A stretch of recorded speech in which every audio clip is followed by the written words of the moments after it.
wounds and still decide not to become their emotional shelter at the cost of your own sanity. That is maturity. That is emotional sovereignty. That is the unbreakable mind. An unbreakable mind is not one that never feels pain. It is one that learns not to surrender itself every time pain appears. It is one that stops making itself smaller so others can remain comfortable. It is one that refuses to keep auditioning for spaces that should have honored it from the beginning. It is one that understands this simple but brutal truth. If your absence teaches them your value, then your presence was being taken for granted. And sometimes that lesson must be taught, not with words, with distance, because distance clarifies what closeness can conceal. When you are always there, people do not always realize what you carry.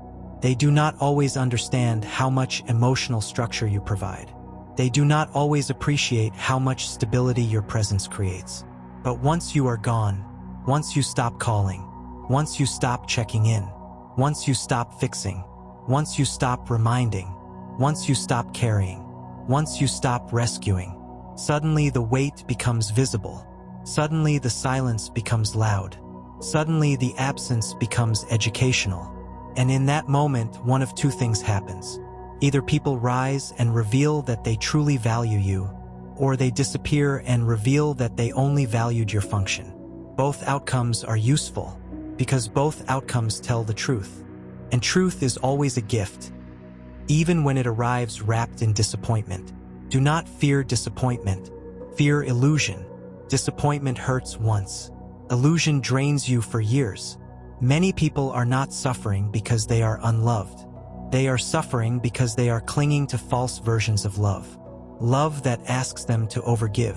Love that only appears when needed. Love that collapses the moment boundaries appear. Love that feels intense but is never truly safe. That is not love.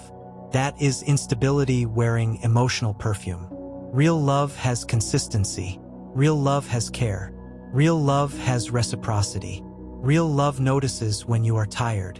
Real love does not feed off your self-neglect. Real love does not require you to disappear in order to be appreciated. And once you experience that kind of truth, your standards change forever.